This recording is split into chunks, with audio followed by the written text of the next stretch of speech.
میرے لیے وہ بڑی مشکل تھی خبر بنانی، کیونکہ اس وقت یہ تصور ہی نہیں تھا کہ پرویز الہی کی جگہ شہباز شریف صاحب چیف منسٹر بن سکتے ہیں۔ انہوں نے مجھے کہا کہ آپ کی خبر نظامی صاحب نے روک دی ہے۔ زرداری صاحب کو عوام تو چھوڑے، میرے خیال پیپلز پارٹی نے بھی قبول نہیں کیا۔ جس جگہ آپ بیٹھے ہیں جی، یہاں پر نواز شریف صاحب بھی آئے، میری والدہ شہباز شریف صاحب، شجاعت حسین صاحب، چودھری نثار صاحب۔ دیکھیں نواز شریف صاحب تو کہتے ہیں کہ میں نے انہیں اجازت دی تھی، میں نہیں سمجھتا کہ نواز شریف صاحب الیکشن میں جانا چاہتے تھے۔ جب آپ کسی کی وجہ سے کسی جگہ پر آئیں تو بہت کچھ آپ کو سوچنا پڑتا ہے۔ ابھی تک جو ہماری فیصلہ ساز قوتیں ہیں وہ کسی نتیجے پہ نہیں پہنچ پا رہی۔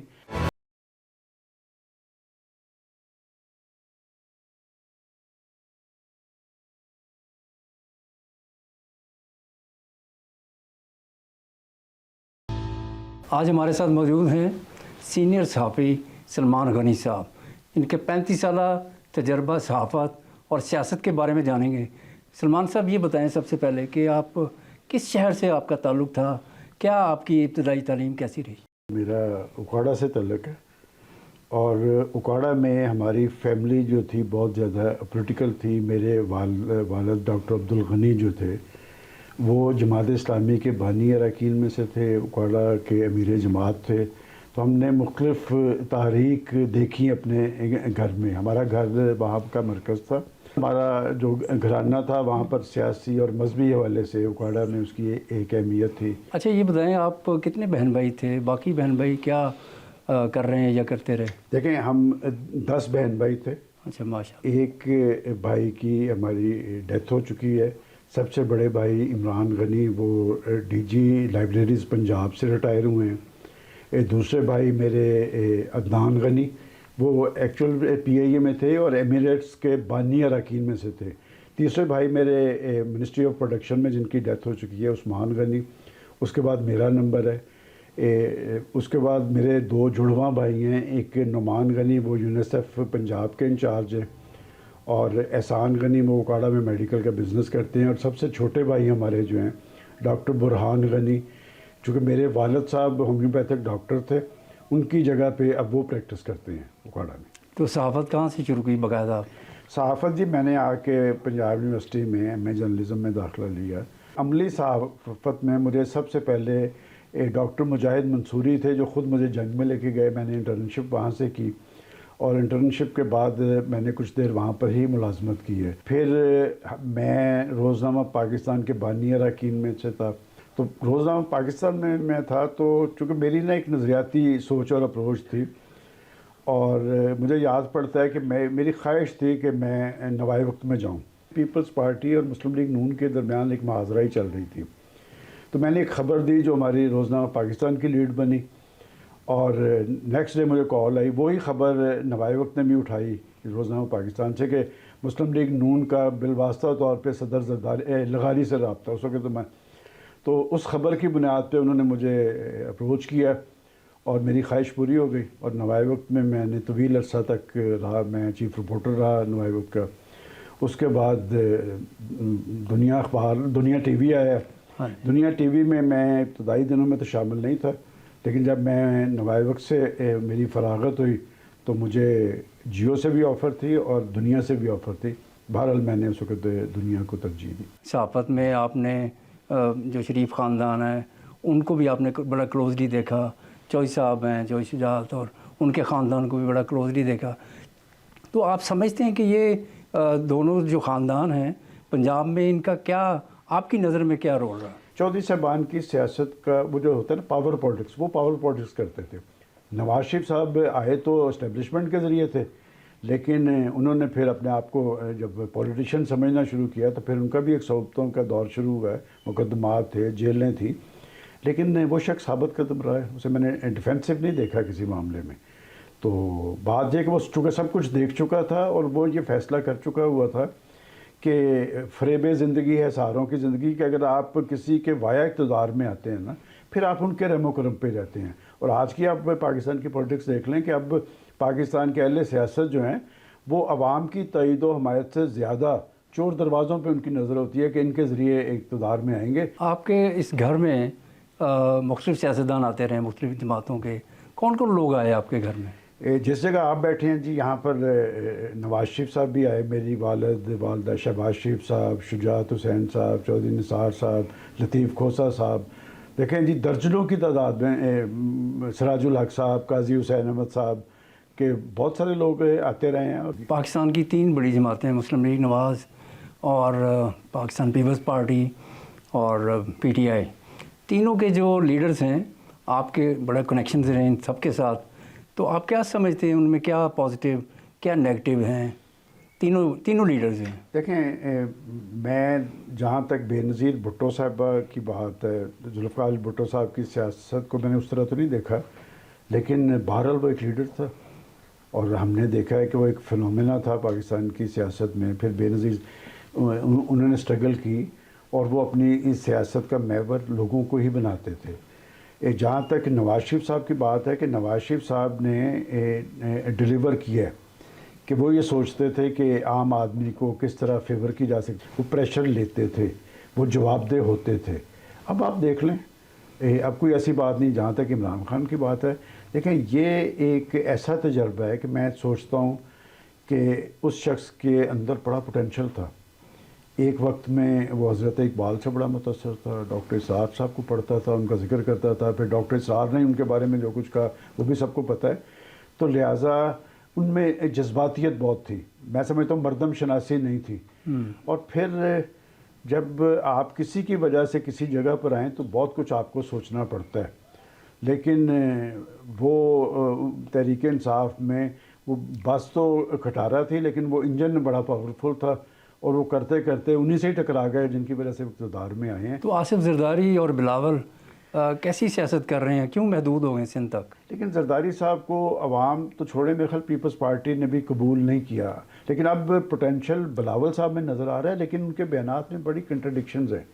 ایک طرف وہ پرانی سیاست کو ٹارگٹ کرتے نظر آ رہے ہیں، نئی سیاست کی بات کرتے ہیں، نئی لیڈرشپ کی بات کرتے ہیں، نوجوانوں کی. میں نے تو سوال اٹھایا تھا کہ اگر وہ نوجوانوں کو آگے لانا چاہتے ہیں تو اس کی ابتدا وہ اپنی پارٹی سے کریں. اس وقت ان کا ٹلٹ جو ہے نا وہ اپنی والدہ کی سیاست کی طرف ہے. وہ پارٹی کو پاپولر بنانا چاہتے ہیں، لیکن پارٹی کو اگر آپ دوسری سائڈ پہ دیکھیں تو آصف زرداری صاحب وہ پاور پولیٹکس کر رہے ہیں اور وہ جو کچھ کر رہے ہوں گے ان کے مفاد میں کر رہے ہوں گے. اس وقت وہ جو تضاد ہے کہ ایک پاپولر سیاست کر رہے ہیں، ایک پاور پولیٹکس کر رہے ہیں. اور پاور پولیٹکس یہ کہ اس لیے انہیں اب پاکستان کی سیاست کا ایشو نہیں ہے. وہ دکھا تو مانگ تو وہ پاکستان کی پرائم منسٹرشپ رہے ہیں، لیکن ان کے لیے مسئلہ سندھ کی چیف منسٹرشپ کا بھی پڑا ہوا ہے. اس لیے کہ پاکستان کی سیاست میں بہرحال مقتدرہ کا بھی ایک رول ہے. تو یہ جو جماعتیں سندھ کے اندر کٹھی ہوئی ہیں انہیں وہ کٹھی ہو نہیں رہی، انہیں اکٹھا کیا جا رہا ہے. 2014 میں ایک سلسلہ شروع ہوا، عمران خان صاحب نے دھرنا دیا. اس کے بعد سے اب تک آپ صحافت جو بھی ہوئی ہے، جس طرح کے لوگ فرنٹ پہ آئے ہیں، تو کیا کردار رہا ان کا؟ جب ہم جرنلزم کی بات کرتے ہیں تو ولید صاحب ایک وقت میں جرنلزم بڑی بامقصد تھی کہ ایشوز پہ بات ہو رہی تھی. یہ ایک نیا فیز آیا تھا جس میں پاکستان کی اسٹیبلشمنٹ کا رول تھا. جب ہم 2014 سے آگے کی طرف سیاست میں دیکھتے ہیں، صحافت کو کسی نہ کسی نے ان کو آپس میں کنیکٹ کروایا ہوا تھا. اور مجھے یاد ہے میرے خیالات بالکل اور تھے اور مجھے آج تک اس پہ کوئی پشیمانی نہیں کہ میں جو کچھ دیکھ رہا تھا، ہو سکتا ہے میں سب کچھ بیان نہ کر سکتا ہوں، لیکن ایک بات میں کہہ سکتا ہوں کہ میری نظر ہر چیز پہ رہی ہے. کہ مجھے پتا تھا کہ 2014 کے دھرنے میں کیا ہوگا اور کس نے وہ کروایا تھا اور کس پہ اثر انداز ہونا تھا، اور وہ سب کچھ ہوا 2017 میں نظر آ گیا. اور 2017 میں بھی میں آپ کو بڑے وثوق سے کہہ رہا ہوں، میں اس وقت کے پرائم منسٹر کے ساتھ مجھے مختلف ممالک میں جانے کا موقع ملا. میں انہیں سٹیپ بائی سٹیپ بتاتا تھا کہ آپ کے خلاف کیا ہونا ہے. میں سمجھتا ہوں کہ آگے کی طرف بڑھنے کے لیے سب کو واپس لوٹنا پڑے گا آئین پاکستان کی طرف. سیاستدان کہاں کمزور دکھائی دیتے ہیں کہ اسٹیبلشمنٹ جو ہے وہ ان کے اوپر غلبہ حاصل کرتی ہے، یا سیاستدان سمجھتے کہ ہمیں اسٹیبلشمنٹ کی سیڑھی استعمال کر کے ہی اوپر آنا پڑے گا؟ دیکھیں پاکستان کے اہل سیاست نے لوگوں کو مایوس کیا ہے، یہ ہمیں ماننا چاہیے. اس لیے کہ ہم جب سیاستدانوں کو دیکھتے ہیں، ان کی ترجیحات دیکھتے ہیں کہ آپ جن کے خلاف سٹرگل کرتے نظر آتے ہیں، کل کو وہ آپ کے کاندھوں پہ سوار ہوتے ہیں. آپ کی پارلیمنٹ کے 100 اراکین ایسے ہیں قومی اسمبلی کے جو ہر دور کے اندر کبھی پی ٹی آئی کی طرف سے آتے ہیں، کبھی پیپلز پارٹی کی طرف سے آتے ہیں، کبھی نون لیگ کی طرف سے آتے ہیں. تو اس طرح کی سیاست دیر پا نہیں ہوتی جس کی وجہ سے پاکستان کی اسٹیبلشمنٹ کو غلبہ حاصل ہوا ہے۔ سب سے بڑی خبر آپ نے آج تک کون سی بریک کی؟ اور دوسرا یہ کہ آپ نے جیسے کہا کہ آپ کو تو مطلب بہت ساری ایسی خبریں بھی آپ کے علم میں تھیں لیکن اس وقت آپ نہیں دے سکے یا سمجھے کہ آپ میں کے پاس بڑا دلچسپ انفارمیشن واقعہ بتاتا ہوں۔ شہباز صاحب اس زمانے میں ان کے پاس ایک شراٹ گاڑی ہوتی تھی، وہ لاہور کے اندر گھومتے نظر آتے، انہوں نے مجھے بلایا کہ جی کہاں آپ اواری آ جائیں۔ انہوں نے کہا خبر دے دیں، خبر دے دیں، خبر دے دیں۔ میں سمجھا ہی نہ کہ کون سی خبر دینی ہے، تو میں نے کہا جی مجھے سمجھ نہیں آیا آپ کی بات کی۔ اس نے کہا کہ وہ میں بن رہا ہوں چیف منسٹر۔ تو میں نے جا کے خبر بنائی اپنی، اور میرے لیے وہ بڑی مشکل تھی خبر بنانی، کیونکہ اس وقت یہ تصور ہی نہیں تھا کہ پرویز الہی کی جگہ شہباز شریف صاحب چیف منسٹر بن سکتے ہیں۔ تو میں نے وہ خبر بنائی، میں نے جا کے خبر دی۔ ہمارے دوست ہیں ایاز خان صاحب، وہ اس وقت نوایت کے ایڈیٹر تھے، انہوں نے مجھے کہا کہ آپ کی خبر نظامی صاحب نے روک دی ہے۔ وہ مجھے بعد میں پتہ چلا کہ نظامی صاحب اس سارے سلسلے کا ایک اہم کردار تھے۔ تو میں وہ خبر لے کے، اس سے پہلے میں عارف نظامی صاحب کے پاس کبھی نہیں تھا، اوپر گیا، میں خبر لے کے اوپر چلا گیا ان کے پاس۔ میں نے کہا سر یہ میری خبر ہے، انہوں نے خبر پڑھی، اس نے کہا خبر تو آپ کی درست ہے۔ تو میں نے کہا یہ نظامی صاحب نے روک دی ہے۔ انہوں نے میرے سامنے فون پہ بات کی، انہوں نے کہا جی کہ آپ نے تو نہیں دی خبر، تو اس نے خود ڈگ آؤٹ کی ہے، تو یہ خبر جانی چاہیے۔ اچھا میں بڑا مایوس کہ جی میری خبر جو ہے خبر درست ہے۔ اگلے دن جنگ کی لیڈ تھی کہ چیف منسٹر پرویز الہی ہوں گے، اور نوایت کی لیڈ تھی کہ چیف منسٹر شہباز شریف ہوں گے، تو وہ شہباز شریف صاحب ہی چیف منسٹر بنے۔ اس طرح کی بیشتر خبریں ہیں جن کا میں ذکر کر سکتا ہوں، لیکن بات یہ ہے کہ میں سمجھتا ہوں کہ صحافی وہی ہے جس کے پاس کم از کم ایک خبر ضرور ہونی چاہیے، اور ہمارا بڑا سیاسی المیہ یہ ہے کہ ہمارے صحافی جو ہیں ان کی ترجیحات اور بن گئی ہیں، وہ خبر کی تلاش میں نہیں ہوتے۔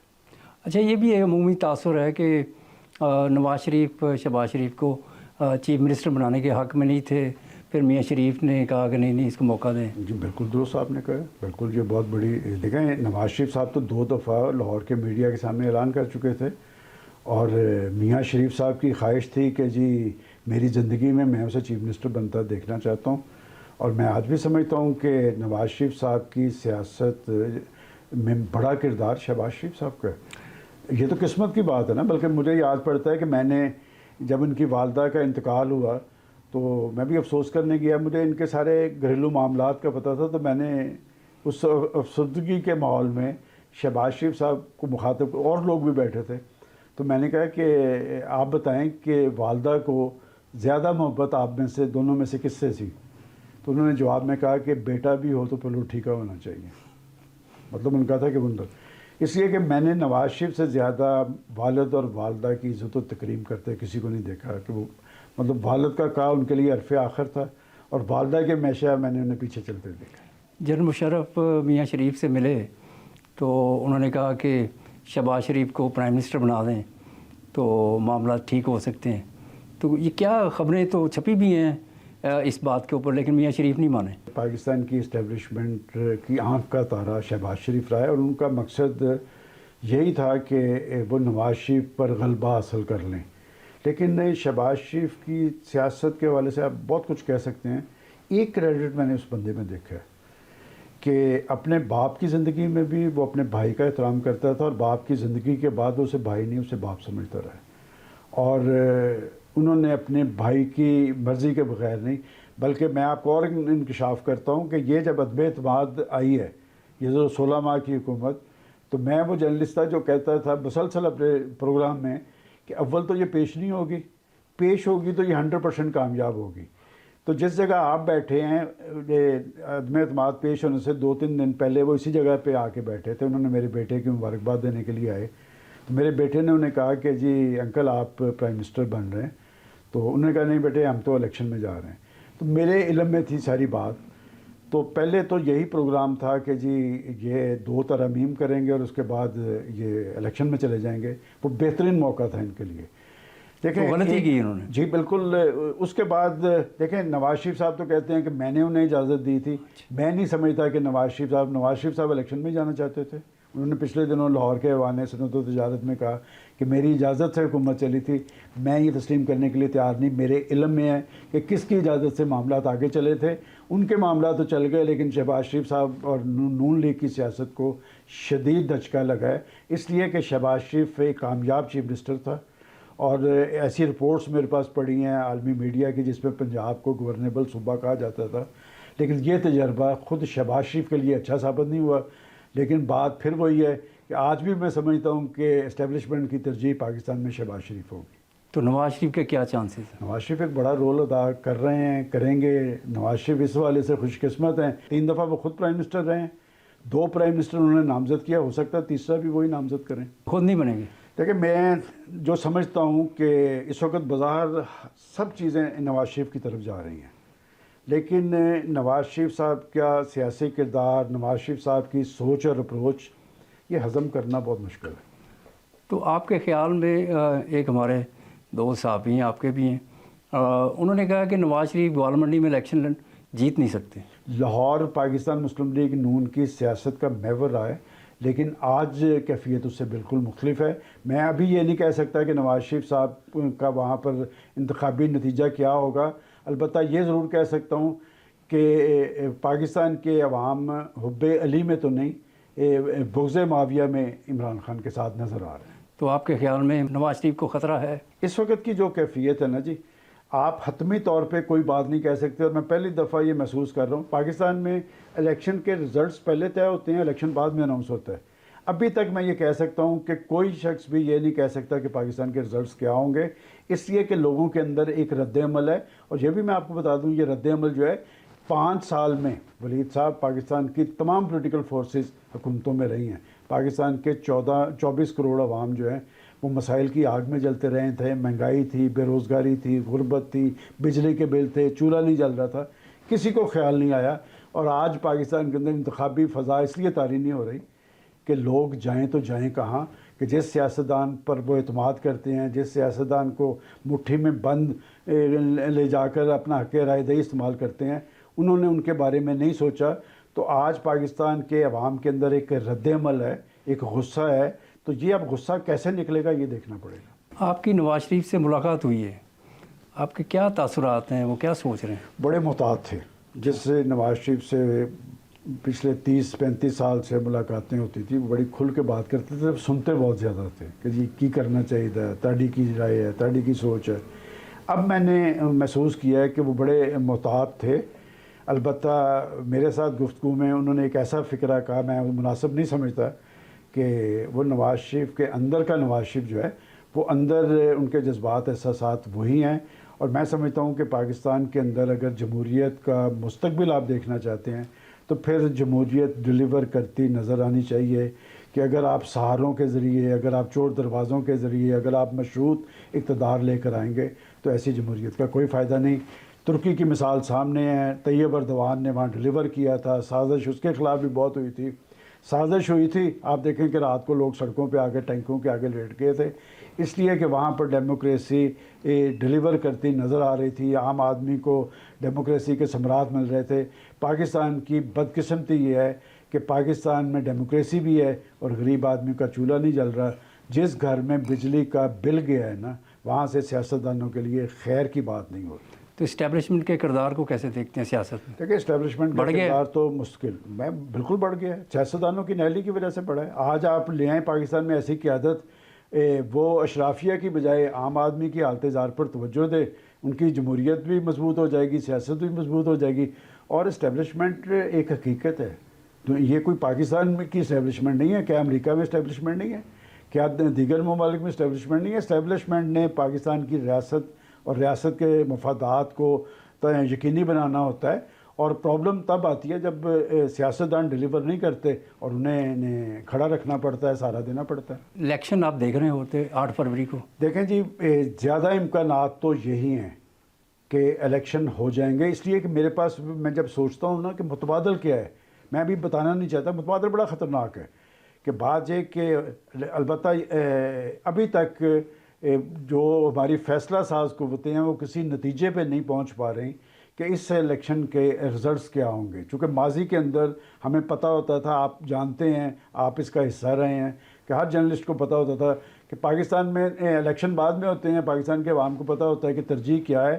اس وقت جو صورتحال ہے وہ ایک گمگو کی صورتحال ہے۔ الیکشن کے لیے الیکشن کمیشن تو سرگرم نظر آ رہا ہے، لیکن میں ابھی تک وثوق سے یہ نہیں کہہ سکتا کہ الیکشن کے رزلٹس کیا ہوں۔ تو نواز شریف پرائم منسٹر بن رہے ہیں؟ میں نے آپ کو پہلے بتا دیا جی کہ نواز شریف صاحب کا ایک بڑا رول ہے. نواز شریف صاحب 3 دفعہ پاکستان کے پرائم منسٹر بن چکے ہیں. 2 پرائم منسٹر ان کے نامزد کردہ تھے, ہو سکتا ہے تیسرا بھی ان کا نامزد کردہ ہو. خود نہیں ہوں گے. یہ میں آپ اس کا مطلب یہی ہے کہ میں سمجھتا ہوں کہ نواز شریف صاحب جس طرح کی سیاست کرتے تھے اس میں سیاست اسٹرنتھن ہوتی ہے. آج کی صورتحال میں پاکستان کی سیاست مضبوط نہیں ہوئی, کمزور ہوئی ہے. اور اس میں جب آپ یہ بات کر رہے ہیں تو 9 مئی کے واقعات نے صرف تحریک انصاف کو ڈیمیج نہیں کیا, پاکستان کا سیاسی ڈھانچہ اس پر ڈینٹ پڑا ہے. پاکستان کی ساری سیاسی لیڈرشپ ہے دفاعی محاذ پہ کھڑی ہے. عمران خان کا کیا مستقبل دیکھ رہے ہیں آپ؟ دیکھیں, میں نے ولید صاحب عمران خان کو پہلے دن سے اب تک, میں نے ان کی پہلی پریس کانفرنس بھی اٹینڈ کی تھی. جس شخص سے آپ کی توقعات اور امیدیں بہت زیادہ ہوں نا, اس سے مایوسی بھی زیادہ ہوتی ہے. انہوں نے 3.5 سال اپنے پہ وہ اپوزیشن لیڈر والا ہی غلبہ رکھا ہے. جہاں تک کہ آپ مستقبل, یہ تو اللہ تعالیٰ بہتر جانتا ہے, لیکن اس الیکشن میں میں سمجھتا ہوں کہ ایک فیصلہ ہے کہ یہ شخص اقتدار میں نہیں آئے گا. آگے جا کے جیسے نواز شریف ماضی کے اندر جو کچھ ان کے ساتھ ہوا, آج نواز شریف صاحب ترجیح ہیں پاکستان کی اسٹیبلشمنٹ کی. ہو سکتا ہے کل کو آنے والے وقت میں پھر عمران خان صاحب کو کوئی موقع مل جائے. بہت بہت شکریہ سلمان غنی صاحب. آپ سلمان غنی صاحب کے تجربات صحافت اور سیاست سن رہے تھے اور بڑا فائدہ مند انٹرویو تھا. بہت بہت شکریہ.